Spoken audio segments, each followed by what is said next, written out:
todo el tiempo su pensamiento era en acceder a menores de edad, miembros del grupo de Hernán Giraldo, que trabajaban para él y que también violaban menores de edad. Él sentado y con la niña sentada acá en las piernas de él. Estos fueron las entradas y las salidas que tuvo estas niñas en cada uno de los centros penitenciarios donde estuvo Hernán Giraldo. Tiene más de 35 hijos y los tuvo con muchas mujeres. Algunas mujeres las hacía abortar.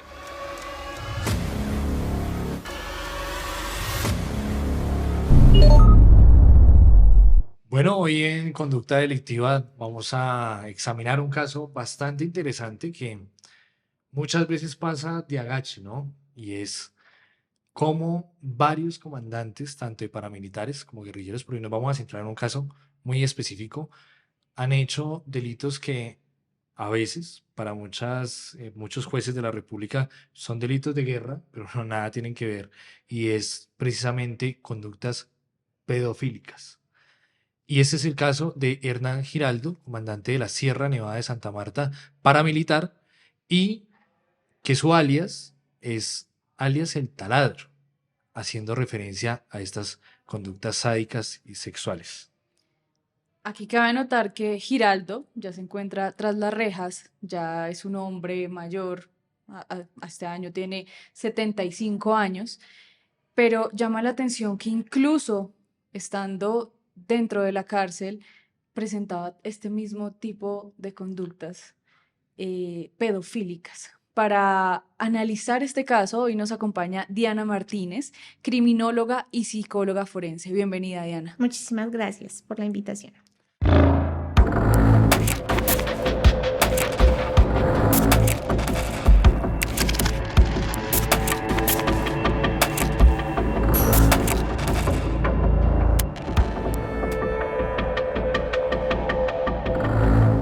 Bueno, Diana, parte de que usted esté aquí es porque fue ficha clave para que este tipo no saliera en libertad y que al día de hoy todavía se encuentre condenado detrás de las rejas, ¿no? Bueno, para contextualizarlos un poco, Hernán Giraldo fue un comandante o fue un excomandante paramilitar en la Sierra Nevada del mal llamado Bloque Tayrona. Llega a esta zona de la Sierra Nevada, cultiva café, pero empieza a hacer alianzas y empieza a vincularse con el tema de la siembra de marihuana. A posteriori, él empieza a tener otros contactos, pasa la época marimbera, La bonanza. la bonanza marimbera. Y más o menos hacia los 70, 80 empieza a consolidarse en esta zona a través de la siembra de coca. Es así como él empieza a recaudar y a ganar fuerza como comandante. Acá estamos hablando de un comandante que ya está establecido en una zona, que conoce su sector, que ya está comandando, que tiene el poder y que utiliza ese poder para poder acceder a estas niñas menores de edad, reiterativamente. A veces incluso los mismos papás decían como, no, por favor, miren, o sea, y es como, qué pena, pero yo tengo el poder acá y yo quiero a su hija y punto, y soy comandante de la zona, todo el mundo me conoce, incluso los padres o familiares de muchas niñas iban y se las llevaban para recibir dinero y dádivas a cambio de su virginidad y demás, porque ese era como el patrón que él tenía. Y era que fueran niñas vírgenes para él quitarles como su virginidad y incluso algunas lo hacía una vez y ya, y no las volvía, o sea, les quitaba la virginidad y no más, pero otras sí seguía haciéndolo continuadamente. Creo que la menor fue 9 o 10 años, si no estoy mal, de que él logró acceder. Diana, hablemos un poco de las víctimas. ¿Alguna de ellas o de los casos a los que usted pudo acceder denunció aún siendo tan pequeña? Es decir, cuando esto le pasó recientemente, o muchas esperan ya crecer, a ser ya mayores, Y entender para, también lo que les pasó, exacto, ¿no? entender que un les poco la pasó. dinámica Ujú. para denunciarlo. ¿Cómo es no llamarlo patrón, sino cómo es el comportamiento de ellas? De las víctimas. Cuando nos ponemos a analizar los más de 30 casos que hay en Justicia y Paz, muchos casos decían, no, es que Hernán Giraldo me dijo que viniera y denunciara el caso, comentara qué era lo que me había pasado. Claro, él decía, yo necesito que metan todo esto en Justicia y Paz porque si después se sabe algo que no estaba dentro de Justicia y Paz, pues me van a condenar por la justicia ordinaria, me Será van a adelantado. llevar el proceso. Exacto. Tú firmas la ley de justicia y paz y uno de los acuerdos es la no repetición de la conducta y no revictimizar. ¿Cómo quedan ellas después de un acto como este? Una niña que él accedió quedó embarazada de gemelos, los tuvo, murió uno porque ya no tenía las condiciones para tenerlo. ¿Qué Y edad al tenía otro día, ella? no recuerdo si tenía 12 o 13 años. Y al siguiente día de haber tenido abortado, o sea, haber tenido sus bebés, fue y le accedió carnalmente. Entonces, casi que esto es patológico, ¿sí? Es patológico. Y aquí es cuando uno dice, cuando tú ves que en las áreas funcionales de una persona, que todas las tenemos, ¿sí? En su área funcional laboral, educativa, personal, de amistades, de pareja, cuando la gente ya empieza a ver que hay algo como que está rayando un poco este tema contigo, y esto puede ser en cualquier trastorno de personalidad o cualquier trastorno que uno diga, esta persona se está como portando rara, esto no es normal, eso ya raya. Esto pasa con Hernán Giraldo y es como, o sea, casi que todo el momento, todo lo que él hacía giraba en torno a conseguir niñas, a mirar cómo movía sus brazos para poder accederlas, revictimizarlas constantemente. Entonces, si nos ponemos a leer los casos, eran chicas que pues ya sabían que las iban a recoger a tal hora y él desenfundaba su arma, las violaba y volvía y las devolvía, y así no sabían cuántas veces podía seguir pasando, porque es que no era una vez. Lo que les digo, hubo unas que sí fue como no más, pero hubo otras que tuvieron que cargar con eso, y ese es el caso, una chica que fue un tema complejo y todavía que me da sentimiento recordar esa víctima porque es tan resiliente. O sea, yo digo, Dios mío, ¿cómo te puede pasar todo eso y puedes estar aquí sonriendo y esperando que todo salga bien? O sea, y creo que eso fue una de las cosas que más incentivó el poder decir, perdón, tengo que parar. Nunca me ha pasado esto. Claro, yo me imagino que siendo mujer Eh, mucho más para peor. allá voy, Sí. para allá voy, porque uno de mujer a mujer, Diana, empieza a sentir un poco la misma dinámica, aunque uno no la ha vivido, pero no sé si es también por la fisiología que tenemos, Claro. pero esa sororidad existe. Y al tener una víctima enfrente de este tipo, de este talante, Uno cree que siempre ha visto lo peor, pero no. no. Siempre siempre se lleva sorpresas. Es como, no puedo creer que esto sea peor No, que lo que yo incluso vi uno de antes. profesional trata de guardar la compostura, pero a mí Claro, también me ha pero somos pasado. seres humanos, sí, o sea, está normal. Pero bueno, retomando otra vez con el tema de esta chica, Hernán Giraldo la viola reiteradamente. Mm, ella queda embarazada, pero él no quiere que ella tenga ese bebé. Y ella dice, yo quiero tener ese bebé. Y la llevan como a una, donde guardan los caballos, una caballeriza, y van como que la acuestan y le producen el aborto. Ella cuando vuelve otra vez a estar consciente, como que se da cuenta que ella se sentía mal, pero ella no entendía bien qué era lo que estaba pasando. O sea, estamos hablando de una niña creo que de 12 años, que no comprende cómo que se siente mal, ella se siente mal, ella no entiende qué pasa, y después se da cuenta que como que pierde a su bebé, pero sí recuerdo que fue como algo muy confuso para ella. O sea, fue como que porque ya no estoy embarazada, o sea, como a pesar de que fue producto de las reiteradas violaciones de este hombre. Entonces, es algo supremamente aberrante. Ella luego sí queda embarazada y tiene a su hijo. Su hijo es una prueba fehaciente de que él la violó después de haber firmado la ley de justicia y paz. O sea, la hizo abortar y vuelve, la embaraza y este chico sí nace. Sí, Pero nace porque, según entiendo, Hernán ya estaba en la cárcel. sí, pero al igual empiezan a decirle que lo aborte. Ella escapa, ella se va. Creo que sigue teniendo contacto con el hermano de Hernán Giraldo. Él ayudó también a la víctima que les digo que tuvo los gemelos, que murió uno y él accedió al otro día. Él ayudó a la muchacha, ayudó al hijo también porque ella estaba en unas condiciones económicas malas. Y pues con el caso de ella también, como que le ayuda con dinero y demás, pero es como que estaban tratando de cambiarle las fechas a los registros. Hernán Giraldo tenía otro mm, patrón, otra dinámica, y era que les hacía decir que tenían más edad de la que tenían. Entonces a veces hasta sacaba documentos falsos para decir que eran mayores de edad. Se conoce que antes de ser extraditado estuvo en 3 cárceles colombianas. No, sí, tienes razón, fue antes. Ahí, en esos 3 años, también hay denuncias de que aún dentro de los centros carcelarios colombianos entraba menores de edad y las abusaba, Dentro de las De- cárceles. estando privado de la libertad. ¿Qué conocieron ustedes? ¿Qué detalles tuvo usted de eso? Pues miren, el tema con el sistema penitenciario y carcelario es bastante complejo.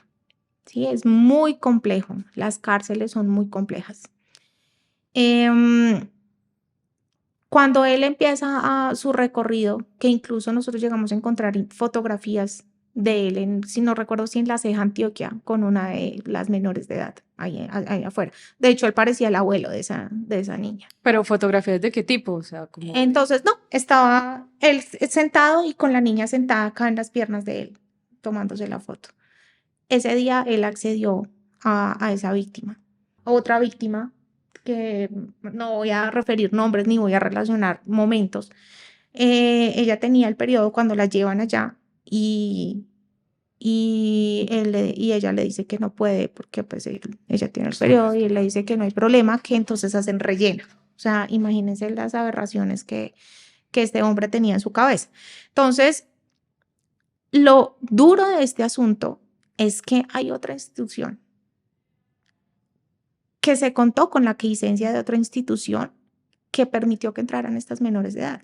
Entonces, cuando nosotros vemos como institución que hay un hombre privado de la libertad que fue comandante paramilitar, que está purgando una pena y que está entrando menores de edad que no precisamente son sus familiares, Su nietecita ni su hija. no, porque él entraba, claro, él en principio algunas veces decía, no, es que ella es mi esposa, para allá Noralba, iba. y Ellas cómo ellas entraban. son mis hijas. Entonces, claro, entraban, pero para nadie era un secreto su alias, para nadie era un secreto quién era Hernán Giraldo. La conducta criminal que ya tenía. Entonces, Pedofílica. ¿qué pasó con el sistema? Pero Incluso en una ocasión, a una de esas víctimas, porque hicieron un motín en la cárcel y llegaron otras autoridades y dijeron, tienen que sacar a esa víctima por atrás para que no se den cuenta que ella estaba acá porque era de noche, eso fue en la noche, que horario de no visitas. O sea, las autoridades ahí se dieron cuenta que el instituto Entonces- que se encarga de las cárceles dejaba quedar en la Entonces, noche no. esos no niños. se No, dieron estaban cuenta. haciendo un motín, o sea, ellos no se dieron cuenta, sencillamente llegaron a hacer un motín en la cárcel y dijeron, para que nadie se dé cuenta, saquen a esta niña por otro lado.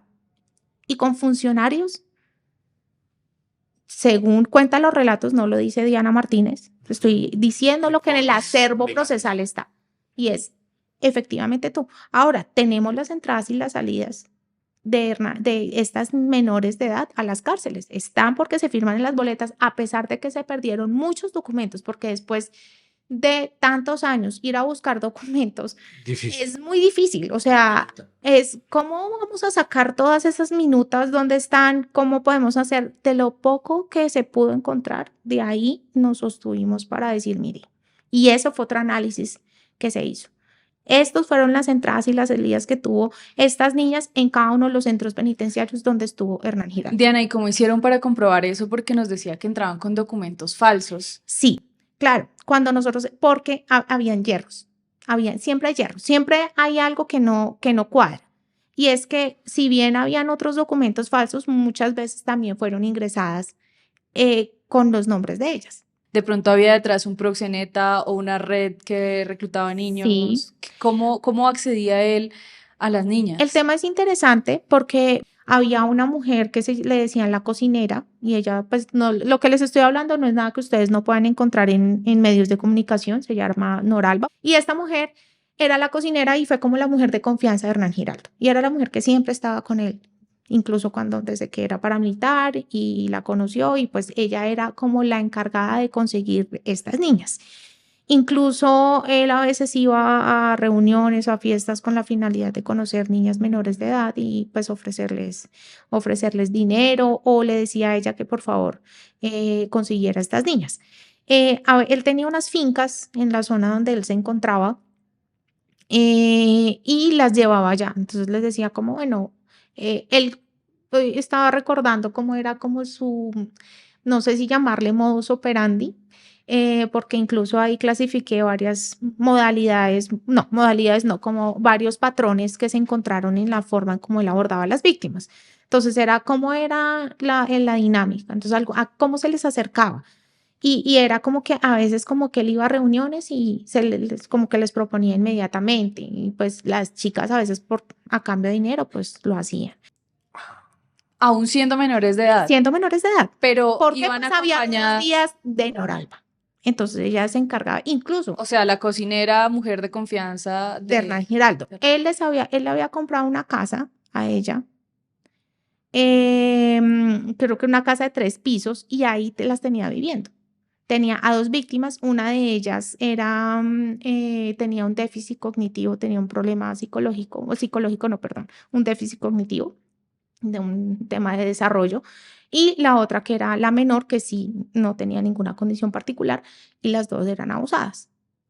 Esta Entonces, señora, ella lo que hacía era como tenerlas ahí, y ahí es donde entra el tema de explotación sexual comercial. Y es porque efectivamente, bajo la luz de la normatividad, eso era lo que ella era, una proxeneta.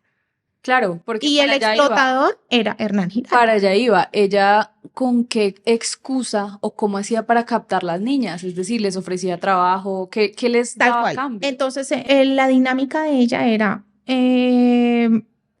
iba a alguna casa o algo que ella conociera de la zona y le decía a los papás, miren, es que necesito a su hija para que venga y me cuide a las 2 niñas que yo tengo allá. Yo le voy a dar estudio, yo le voy a dar todo.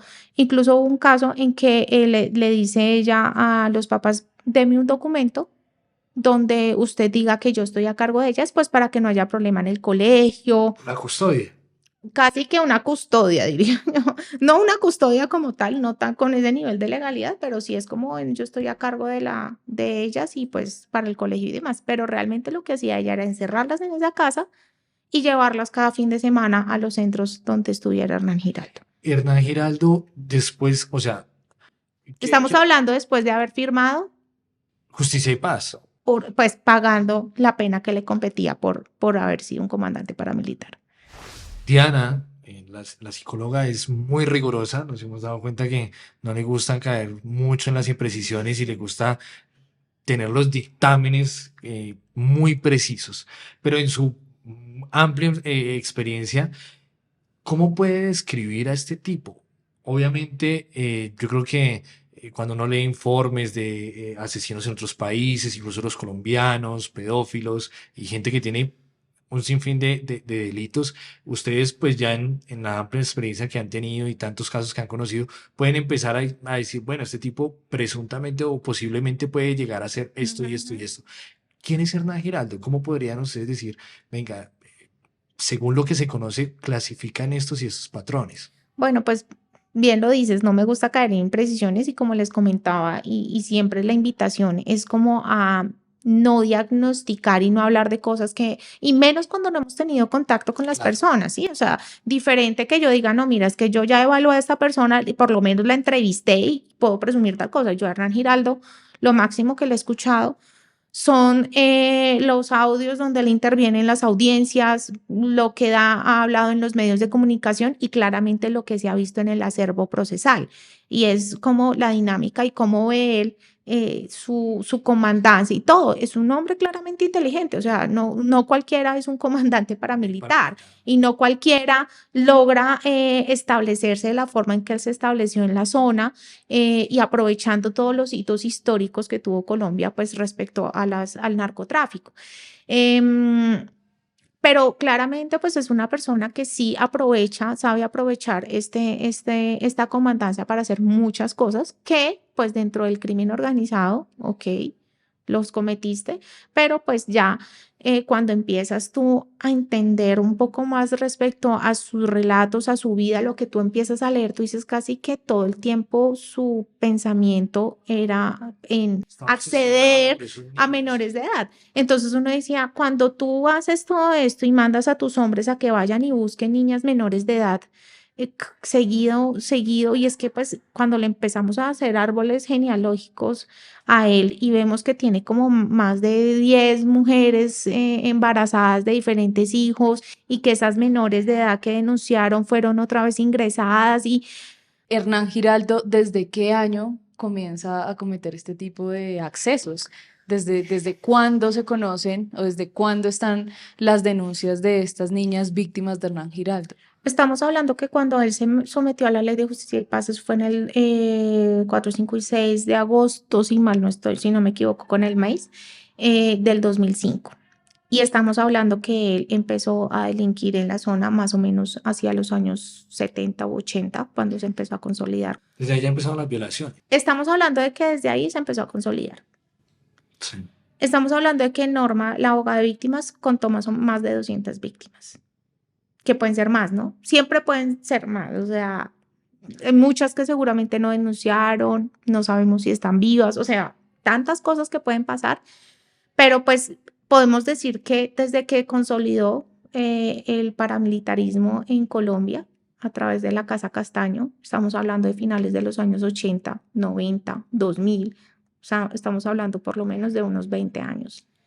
Diría yo que pudo haber llegado a cometer este tipo de conductas. Y como ven, pues estas personas que tienen este tipo de comportamientos, en su gran mayoría, me atrevería a decir que siempre tienen como esa pericia para mover masas y, y porque Convencer también. claro, porque me parece increíble cómo pasa un grupo paramilitar a ser una pandilla de violadores o ayudar para que su comandante todos los días tenga su mal llamada presa, como le dicen ellos Ujú. muchas veces.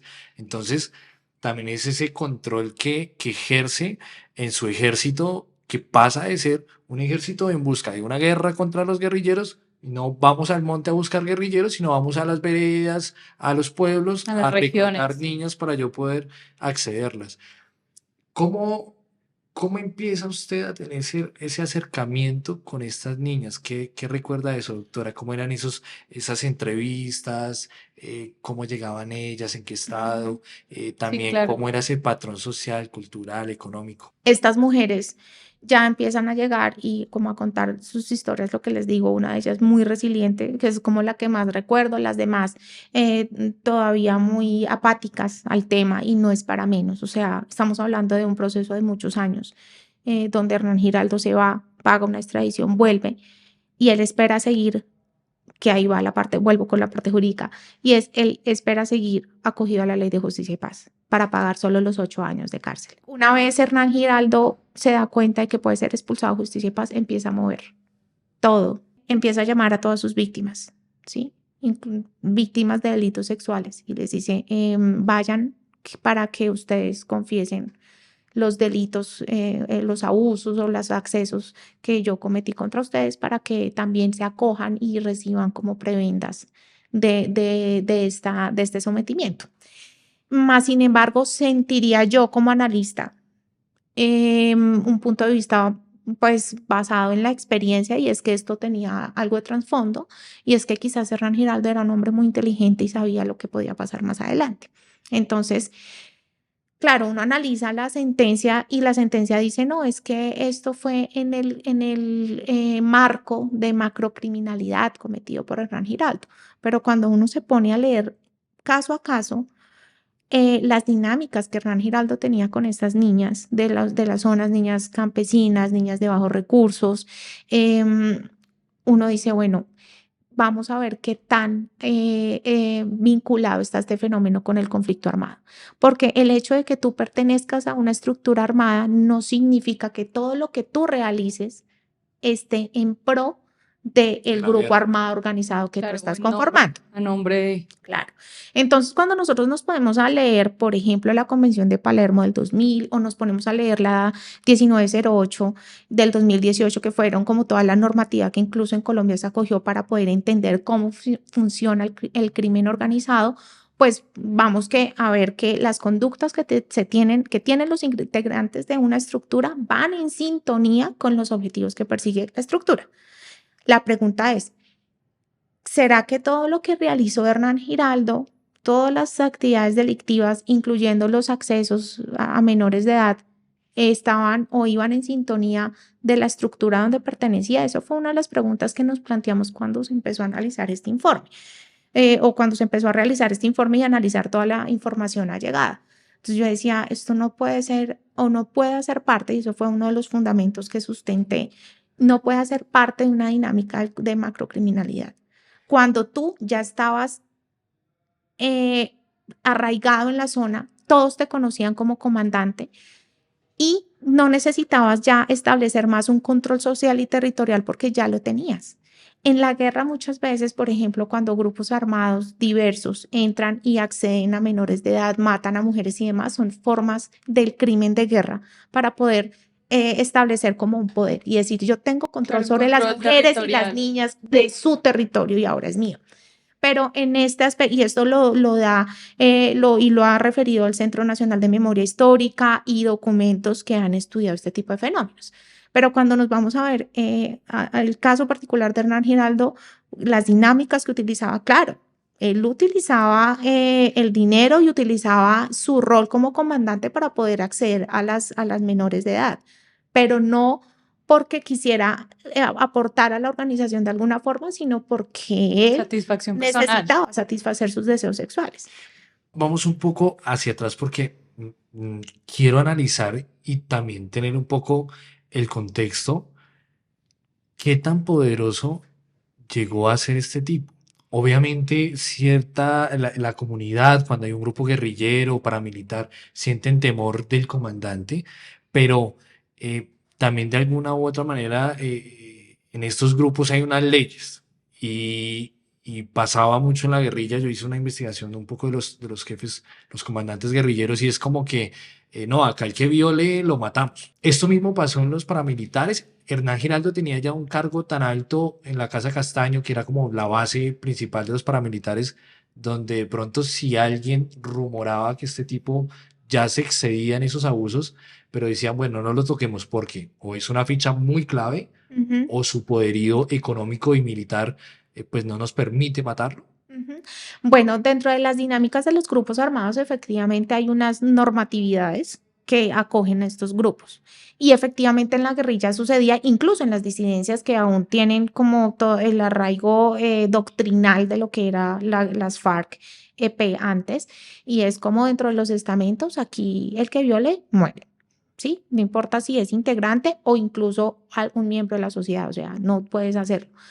En el tema del paramilitarismo, siento yo, desde un análisis, desde la perspectiva como conductual de las estructuras, con sus ideologías y demás, siento que no estaban como tan enfocados en limitar este tipo de conductas. Y es porque al fin y al cabo la estructura de pronto doctrinal del paramilitarismo es mucho más laxa y casi que las reglas del juego es como usted haga lo que tenga que hacer para ejercer su poder y su control en el territorio que usted desea estar. Incluso se conoce no sé cómo llamarle, miembros del grupo de Hernán Giraldo que trabajaban para él y que también violaban menores de edad. O sea, casi que lo hacían, entonces como el comandante lo hace, entonces nosotros Era también lo algo podemos consensuado. hacer, no hay ningún problema. Entonces como que se enteraba y no pasaba nada. Entonces, si nosotros, incluso eso lo refiere también la sentencia de justicia de paz, y es como que los integrantes de la estructura también lo hacían. Y claro, él debe responder por eso por línea de mando, porque fue bajo su mando que estas personas cometieron estos delitos. Que si fue para establecer control social y territorial, pues De esos integrantes específicamente no lo podría decir, pero claramente Hernán Giraldo tiene unas prácticas y unas conductas muy particulares que nos llevan a pensar desde la violencia basada en género, incluso desde la perspectiva de la ciencia psicológica y criminológica, pues que él no tenía como unas necesidades o unas políticas como tal de violar niñas para reforzar o para establecer crimen de guerra. Ahora, nosotros escuchamos a Norma, que es la defensora de víctimas, y dice algo muy interesante, y es que efectivamente sí, él lo que hacía era dejar muchos hijos. Él tiene más de 35 hijos y los tuvo con muchas mujeres. Algunas mujeres las hacía abortar, otras creo que mataban los hijos, bueno, pasaban cosas, pero él tuvo muchos hijos y eso es con la finalidad de perpetuar como su poder en la zona, ¿sí? Como de seguir como con esas actividades delictivas y efectivamente uno de los hijos de él es una persona dedicada también al narcotráfico y que está vinculada también con ya a lo que vamos a entrar a profundizar más adelante y es con el acceso carnal y o el abuso sexual de estas niñas que denunciaron. Entonces, pero claramente sus objetivos no iban en sintonía con o sea, con los fines de la estructura, más sí con fines personales. Y es así como cuando nosotros empezamos a hacer todo ese análisis y yo veo esa sentencia que me siento muy indignada porque al leer los relatos de estas víctimas digo, ¿cómo no nos damos cuenta como justicia que esto no está dentro del marco del crimen armado, o sea, Crimen del organizado. crimen organizado, no está en el marco del conflicto armado. O sea, esto es aberrante y esto es de una persona que tiene problemas patológicos y que es un violador. Pero si se hubiera hecho un análisis más acucioso de esos relatos y si hubiera entendido un poco más allá de un acuerdo de paz, de un acuerdo de desmovilización, perdón, yo creo que se hubieran dado cuenta qué era lo que estaba pasando detrás de eso. Y pues bueno, es lo que muchas veces sucede y es como, ay, no, miren este hombre cómo violó y qué hizo. Bueno, pues lo tuvimos en manos, lo que pasó, por ejemplo, con Rosalvira Celi. Ay, no, pero miren cómo la mató. Ya había tenido antecedentes, ya habían pasado cosas y no, de pronto no es una crítica al sistema, pero sí es como, ¿por qué no le ponemos más atención a este tipo de casos? Sí, porque pues no puede haber una persona que viole una cantidad de niñas y que de un momento a otro porque se desmovilizó ya deje de violar. Sí, y aquí es donde vienen el tema de los patrones que salen del marco del conflicto armado. Pero ¿alguna de ellas se atrevió a denunciar antes de que Hernán No, las claro, mandara? no. De la ley de justicia y paz. Sí, que él les dijera, Sí. vaya y denuncien. No, fue en el marco de justicia y paz. Él necesitaba que todos esos delitos quedaran y de los que él alcanzó a decirles, ¿no? Porque lo que les digo, seguramente hay un subregistro de víctimas, deben haber más, que por temor, Y efectivamente, él tiene esas dinámicas. Y las víctimas decían que él las llamaba, les decía que no fueran, porque él estaba súper afanado por no ser expulsado de justicia y paz. Que han podido determinar de su estatus económico, porque para mover al IMPEC dentro de una cárcel, para mover la guardia, Presuntamente. para mover, presuntamente, para mover, seguir pagándole a esta señora para que se prestara, para pagar una casa, se puede determinar de que tuvo un capital tan grande que le siguió permitiendo hacer esto, o en acompañamiento, como lo que usted dijo, con sus hijos, o parte de su grupo No. paramilitar. ¿Cómo se financiaba este tipo? No. Yo creo que dice la víctima que está con la burka, es que una vez yo abrí un armario de Noralba y había dinero desde el piso hasta el techo. Mucho dinero. O sea, mucho dinero. Claro, cuando uno va al tema de reparación, generalmente ellos nunca tienen dinero. Ya no tienen nada, ya acabaron con todo, ya no tienen Dicen que capital. están quebrados, sí. Sí, pero cuando nos ponemos a ver, imagínense desde los años 80 todo el capital que pudo Traficando, haber. extorsionando, O sea, vacunando. Y el narcotráfico no se ha acabado. Exacto, entonces es como que, pues claro, el capital lo debía tener. Lo debía tener, no les mentiría si les dijera, no, es que lo tiene pero lo tiene. Era dueño de muchas fincas, de muchos terrenos en la Sierra Nevada, pues vuelvo y repito, no por nada era el comandante de ese sector. Entonces, Claro, el capital lo debía tener y lo debía tener muy. Pienso que estas personas saben muy bien cómo manejarlo. Recordemos el típico, a Pablo Escobar, incluso a otros carteles que en esa época pues eran como tan evidentes y pues que ellos tenían sus como métodos para poder guardar el dinero, para camuflarlo, para poder manejarlo sin que fuera como tan. Obviamente pues la dinámica del narcotráfico actualmente ha cambiado mucho desde su perspectiva un poco más tranquila, no tan Exacerbada. sí, como tan evidente cómo se manejaba sí, como en los años 90, pero claramente Hernán Giraldo seguramente sabía cómo manejar su dinero y sabía qué era lo que tenía para poder seguir cometiendo estas conductas. Doctora, ya para ir finalizando, Sí. ayúdeme a entender algo. La ley colombiana avala que un tipo sea comandante y viole mujeres, niñas, niños, y que esto lo use como un mecanismo de guerra o de poder. La justicia colombiana dice, ¿se lo valemos en el conflicto armado? En lo que se manejó desde Justicia y Paz y desde de pronto los análisis contextuales y de dinámicas que se han desarrollado a lo largo de la historia del conflicto armado en Colombia, que tiene pues unas particularidades bastante complejas. No diría que es como que la justicia avala, sino que más bien como que trata de comprender todo lo que se da dentro de la guerra. ¿Sí? Incluso esto también lo refiere la Convención de Palermo, que es más bien comprender cuáles son los mecanismos de guerra que se manejan dentro del conflicto armado. Pero para entender los mecanismos de guerra que se dan dentro del conflicto armado hay que comprender no solamente las dinámicas de un grupo, sino de cada uno de sus integrantes. Y es mirar qué es lo que los motiva y cuál es la intención que tienen ellos con cometer esto. Incluso es un artículo que yo saqué en el 2018, que fue un análisis de homicidios perpetrados por mujeres, y es entender la motivación y la intención. Porque qué es lo que te motiva y cuál es tu verdadera intención al llevar a, ¿sí? Entonces a mí lo que me motiva es que estamos en un conflicto armado. ¿Y cuál es tu intención real? Tu intención real es con esa conducta, sea cual sea, aportarle al fortalecimiento de la estructura o satisfacer aspectos personales. Entonces, y no solamente hablo del delito sexual, hablo de muchas cosas, ¿sí? De muchas cosas. El solo hecho de ir, a veces ir y matar a la gente porque sí. Entonces, venga, esto sí, y se ha visto en el conflicto armado. Yo he analizado muchas dinámicas delictivas de grupos armados organizados en Colombia, incluso después del acuerdo de paz del 2016 y también con el tema de ejecuciones extrajudiciales y demás. Y uno dice, hay unas dinámicas que debemos entender no solo como grupo, sino como persona. Y en este caso particular, nosotros debemos entender hasta qué punto de verdad es necesario ese mecanismo de guerra. Diana, acá hay que contarle algo a la gente y es que por fin estas denuncias salieron a la luz pública y por fin Hernán Giraldo Serna salió de Justicia y Paz. ¿Esto qué significa para él? ¿Qué le espera? Esto empieza en el 2021, es expulsado de Justicia y Paz.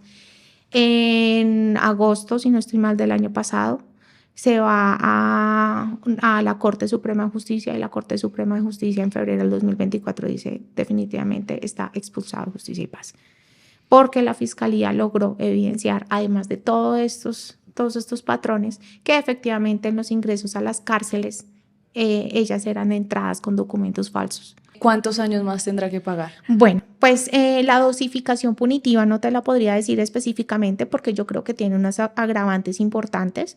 Sí te puedo decir que el grupo de fiscalía que manejó este caso fue espectacular. O sea, hizo con las uñas lo que pudo hacer, lo que les digo en términos, sobre todo porque el tiempo pasó mucho y claro, hubo un llamado de atención de la Corte Interamericana con este caso, porque sí, efectivamente, de pronto no se le dio la importancia que se le debía dar. Pero una vez se allegó y una vez el despacho que tomó este caso decidió ponerse la camiseta y decir, bueno, vamos con todo, porque lo vamos a sacar de Justicia y Paz. ¿Y por qué él no quería salir de Justicia y Paz? Es porque implica que él ya no está cobijado por esta ley y que pasa a ser de rigor de la justicia ordinaria. Es decir, pasa el ente Pierde acusador beneficios. pierde los beneficios y pasa el ente acusador a decir, bueno, ahora usted va a ser judicializado por la justicia ordinaria y pues con los alcances que esto tenga en términos de agravantes y demás. Incluso pues no sé si sea la pena máxima que tenemos acá, pero sí puede ser una pena de muchos años y de una dosificación importante para él, sobre todo por la edad que tiene y pues ese era su afán y era como no salirse para poder simplemente terminar de pagar sus 6 años y estar tranquilo, pero no lo logró y de verdad el equipo acucioso que intervino en este caso pudo lograr que él saliera expulsado de Justicia y Paz. Diana, ha sido un gusto esta conversación y este caso en serio que yo creo que era necesario tocarlo y le agradecemos por haber aceptado la invitación a Conducta Delictiva. Muchísimas gracias. Diana, y como mujer me queda solo decirle y darle las gracias por el trabajo que hizo por estas niñas Muchas gracias. y por sacar a la luz todo esto que realmente pasó. Gracias. Muchas gracias a ustedes.